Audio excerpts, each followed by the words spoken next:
I was still clutching the commencement program when I heard it. She deserved it. Emma didn't. The voice was unmistakable. My father's. Casual. Almost bored. As if my entire college journey, 4 years of grinding, of sleep-deprived nights and ramen dinners, of working 2 jobs and still graduating summa cum laude, was a footnote in Lily's fairy tale. It was graduation day at Westfield University, and while the crowd applauded the freshly announced valedictorian, my parents barely blinked. My mom leaned in to fix Lily's cap. My dad muttered that sentence to Uncle Jack without even realizing I stood 6 feet away. The words hit harder than any final exam I'd ever taken. I should have expected it. Should have been numb by now. But some wounds don't scar, they stay raw. Even with my diploma in hand, even in my robe, even with honors wrapped around my shoulders, I was still the invisible daughter. 3 days earlier, I had received the email confirming my spot as the School of Business valedictorian and keynote speaker. I printed it out, highlighted it, left it on the kitchen counter next to the graduation invites. My parents never brought it up, but the second Lily got her leadership in politics certificate for her sorority work, we had balloons, a custom cake, and a professional photographer in the house. You don't talk about your achievements enough, my mom once told me, after skipping my statewide business pitch competition. I had wanted to scream, "You never asked." Growing up, it was always Lily.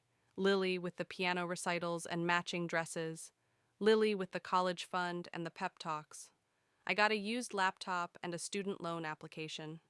Lily got Westfield, fully paid. I got silence and a suggestion to maybe try community college. My breaking point came the night they sat me down in the kitchen under the pretense of a college planning dinner. We were eating takeout, Lily's favorite sushi. "We've decided," my dad began, "to use the education fund for Lily. Her degree in political science could open doors. You, Emma, well, you've always been more independent." Independent. That word felt like a knife. What they meant was, you're on your own. Again. I remember looking across the table at Lily, who had the decency to look ashamed. She opened her mouth as if to object, but then closed it. Of course she did. "Did you ever even consider saving for both of us?" I asked, my voice tight. My mom's response was as rehearsed as it was cruel. "She's always shown more promise. It's just practical." Practical. That night, I drove to my grandmother's house, 2 hours in my ancient Honda, with the check engine light glowing like a middle finger from the universe. Grandma Eleanor listened in silence as I recounted every slight, every rejection, every invisible victory. "My darling," she said, squeezing my hand, "you don't owe them your obedience. You owe yourself your future." I made my decision that same night. I would go to Westfield anyway. I would outwork everyone. I would make so much noise they couldn't ignore me anymore. I applied for 25 scholarships, won 5, took federal and private loans, found roommates on Craigslist, worked mornings at the cafe, weekends at the bookstore, and built Carter Digital at night, my tiny marketing startup for small local businesses. Meanwhile, Lily was being flown to DC for youth leadership retreats. The contrast was absurd, but the universe, I've learned, has a dark sense of humor, because 3 days before graduation, I received something unexpected, an anonymous email. Subject line, "You might want to clean up your records." Attached, a PDF copy of my FAFSA application with one field highlighted, parental support, no. A note beneath it read, "Funny, your family makes 6 figures, but your file says you had no help. Might raise some flags?" My stomach dropped. Someone had accessed confidential university data. Someone wanted to use it against me. There were only a handful of people with access, and one of them had been smiling at me all semester, Jeremy Lowe, the other intern at Alexander Global, competitive, jealous, and apparently petty. Was he planning to report me to HR, to the school, to the scholarship board? If my aid was flagged for review, it could delay my final transcript, maybe even rescind my award. I couldn't let that happen. I stared at the screen for a full minute before shutting the laptop. This wasn't just about grades anymore. It was about war, If you've ever been overlooked after giving everything you had, type 1, because the story's just beginning. The email was sent to the entire division at Alexander Global Consulting. Subject line: Internal Recognition, Q1 Revenue Acceleration Leader. My name was in bold. Emma Carter, 17% over projection in the small cap rural sector, highest in class. 5 minutes later, my Slack pinged. Jeremy Lowe. Didn't realize latte girls could run strategy decks. I stared at the message, then reread it. Twice. This wasn't banter, it was a warning. Jeremy, slick hair, Ivy League arrogance, boardroom smirk, had been treating me like a temp since day one. I was used to it. But now that I'd outperformed him on a client account he thought was his to lead, the gloves were off. Our team lead, Marcus, had already forwarded my client proposal to senior partners. Simple, smart, scalable, he'd said. Exactly the kind of approach our legacy clients need. Jeremy hadn't even been CC'd on the final deck. That afternoon, I walked into the elevator, heading to floor 27, the executive briefing room. Jeremy was already there. He didn't look at me until the doors slid shut. Congrats, he said flatly. Didn't think marketing fluff would beat data. I smiled thinly. It wasn't fluff.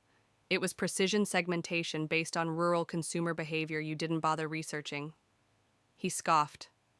You're good at playing the underdog, but don't get too comfortable. That line lingered longer than it should have. Later, during the briefing, as I presented our campaign to senior execs, I caught Jeremy watching, arms crossed, jaw tight. I'd gone from invisible intern to competitor in less than a quarter, and he hated it. Still, something didn't sit right. Back at my desk, I opened the latest pitch Jeremy had submitted for another client, and froze.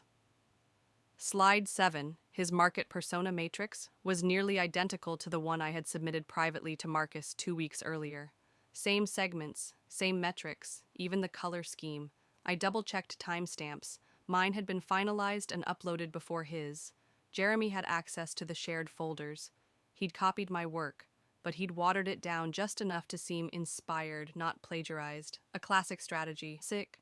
Not enough for a formal complaint, yet, but clear theft of effort. I walked straight to Rachel Bennett, my mentor and the only reason I survived undergrad. She was now consulting part-time with Alexander Global's ethics team. He's trying to tank your credibility, she said after reviewing the files. You need to document everything, every file change, every internal comment. If he's done it once, he'll do it again. Document everything. I went home that night and created a private archive. Timestamps, emails, even screenshots of Slack messages that crossed the line.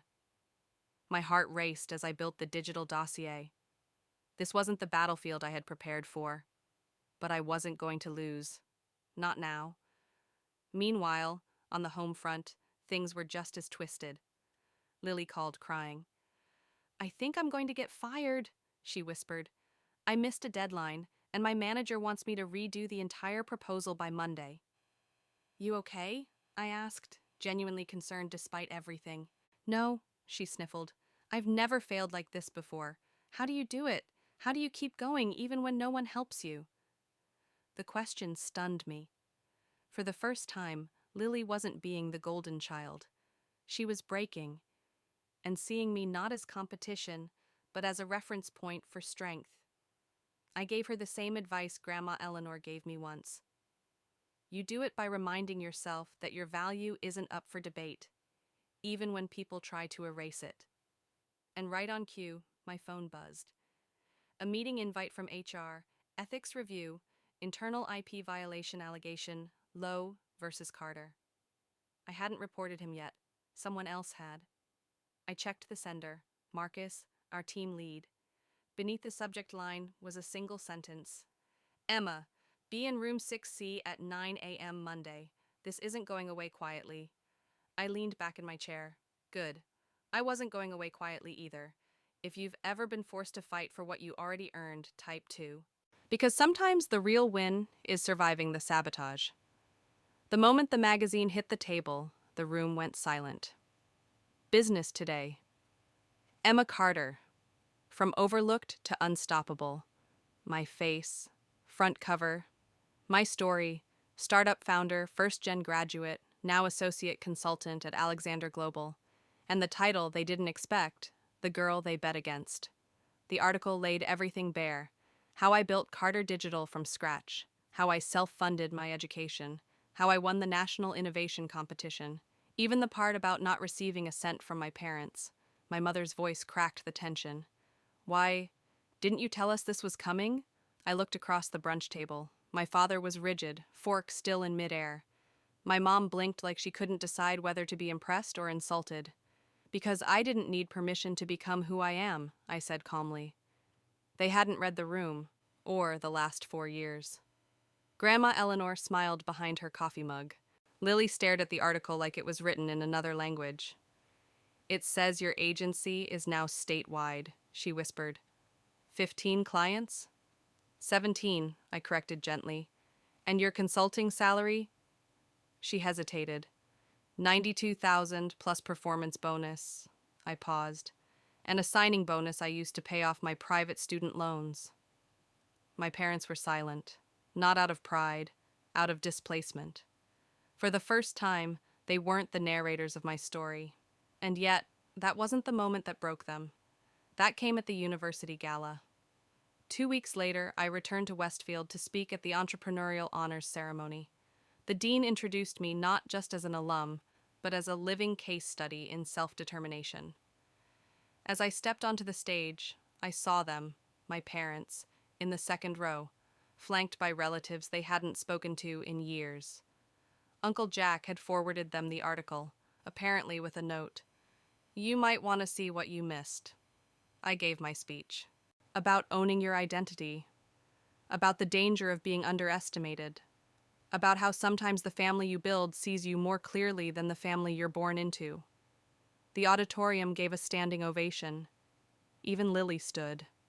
My parents hesitated, then slowly rose. But they didn't clap. They just watched. Afterward, at the reception, my father approached. You really did all that? On your own? He asked, voice low. Not entirely, I replied, glancing toward Professor Bennett, Zoe, and Grandma Eleanor. Just without you. He flinched. We didn't know how hard it was, Mom added softly. We thought you were just managing. You didn't ask. Lily appeared at my side and said what they couldn't. You assumed she was fine because it was easier than facing how you treated her. The air between us split open. Can we try again? Dad asked, looking down.